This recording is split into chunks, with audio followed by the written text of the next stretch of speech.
কৌশিকী অমাবস্যার দিন চিনি দিয়ে করুন এই ছোট্ট কাজ। মা কালী হবেন ব্যাপক প্রসন্ন। চিনির দানাতে কাটবে আপনার ভাগ্যের অন্ধকার।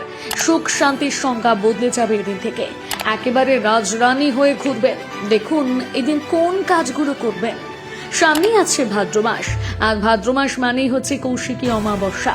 শাক্ত দেবীকে পুজো করার জন্য অমাবস্যা তিথিকে বিশেষ গুরুত্ব দেওয়া হয়। তবে অন্য সব অমাবস্যার থেকে হিন্দু তন্ত্রশাস্ত্রে এই দিনের বিশেষ মাহাত্ম্য রয়েছে। কথিত আছে এদিন অনেক কঠিন ও গুপ্ত সাধনা করলে আশাতীত ফল মেলে। পৌরাণিক কাহিনী অনুসারে এদিন মা তারা কৌশিকী রূপে শুম্ভ এবং নিঃশুম্ভকে বধ করেছিলেন। জ্যোতিষশাস্ত্র অনুসারে এবছর 2024 কৌশিকী অমাবস্যা শুরু হচ্ছে বাংলার 15ই ভাদ্র অর্থাৎ রবিবার 1 সেপ্টেম্বর। আর এদিন রাত থেকে শুরু হবে বিরাট যজ্ঞ। তাই কৌশিকী অমাবস্যায় ভাগ্য ফেরাতে হলে চিনি দিয়ে করে ফেলুন এই ছোট্ট কাজ। দেখবেন আপনার সংসারে সুখ সমৃদ্ধি কিভাবে হেঁটে হেঁটে আসে। সাথে করুন বিশেষ কাজগুলো যা আপনার ভাগ্য ফেরাতে সক্ষম। 1 নম্বর, গঙ্গা স্নান। এই ভাদ্র অমাবস্যায় গঙ্গা স্নান করতে পারলে খুবই মঙ্গল। আমাদের হিন্দুদের যে কোনো কাজ শুরু হয় দেবী গঙ্গাকে দিয়ে, কারণ গঙ্গা হচ্ছে পবিত্রতার প্রতীক। আর এমন পবিত্র দিনে গঙ্গা স্নান করে যদি দিনটা শুরু করা যায় তাহলে তো খুবই মঙ্গল। আবার অনেকে এই অমাবস্যায় পূর্বপুরুষদের পুজো দিয়ে তর্পণ করে থাকেন। এতে করে পিতৃপুরুষের কাছ থেকে আশীর্বাদ লাভ করা যায়। যদি গঙ্গা স্নান করা না যায় তাহলে স্নানের জলে সামান্য গঙ্গার জল মিশিয়ে নিন। তার সঙ্গে খানিকটা তিল যোগ করে সেই জলে স্নান করুন। তাতেই মা কালী প্রসন্ন হবেন। আর হ্যাঁ, স্নান করার পর অবশ্যই সূর্য প্রণাম করে নেবেন। 2, তিলের তেলের প্রদীপ প্রজ্বলন। কৌশিকী অমাবস্যায় সন্ধেবেলা অবশ্যই দুয়ারের সামনে প্রদীপ প্রজ্বলন করুন। তবে চেষ্টা করুন এদিন তিলের তেলের প্রদীপ জ্বালানোর।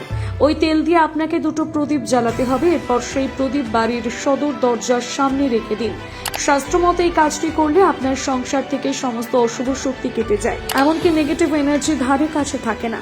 এছাড়াও বাস্তুদোষ পর্যন্ত কেটে যায়। এরপরে রয়েছে নারকেল এবং চিনি। সংসারে শান্তি ফেরাতে নারকেল এবং চিনি দিয়ে অবশ্যই এই কাজটি করুন। এজন্য আপনাকে একটা শুকনো নারকেল তেল নিতে হবে। নারকেলে যেন 1 ফোঁটাও জল না থাকে এমন নারকেল নিয়ে তার একদিক ভালো করে ফুটো করে দিন। এরপর সেই ফুটো করার জায়গায় চিনি পুড়ে দিতে হবে। এবারে ওই অবস্থায় নারকেলটিকে বাড়ি থেকে বেশ খানিকটা দূরে নিয়ে কোথাও একটা পুঁতে দিন। তবে হ্যাঁ, লক্ষ্য রাখবেন নারকেলের ফুটোটা যেন উপরের দিকে থাকে। এমনকি এই কাজটি করার সময় কেউ যেন আপনাকে না দেখে। প্রয়োজনে রাতের বেলায় করুন কাজটি। এতে করে আপনার জীবনের সাফল্য আসতে শুরু হবে, এমনকি সংসারে সুখ শান্তির সমৃদ্ধি ফিরে আসবে।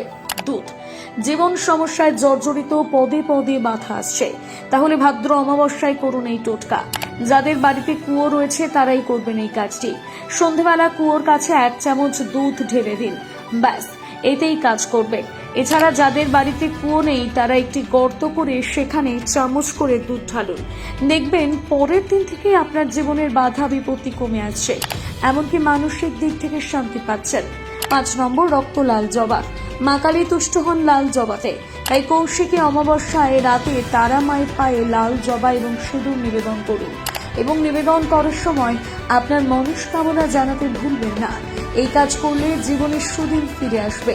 পাশাপাশি আপনার মনস্কামনা হয়তো পূরণ হতে পারে। তবে এমন কিছু মনস্কামনা করবেন না যা আপনার আয়ত্তের বাইরে।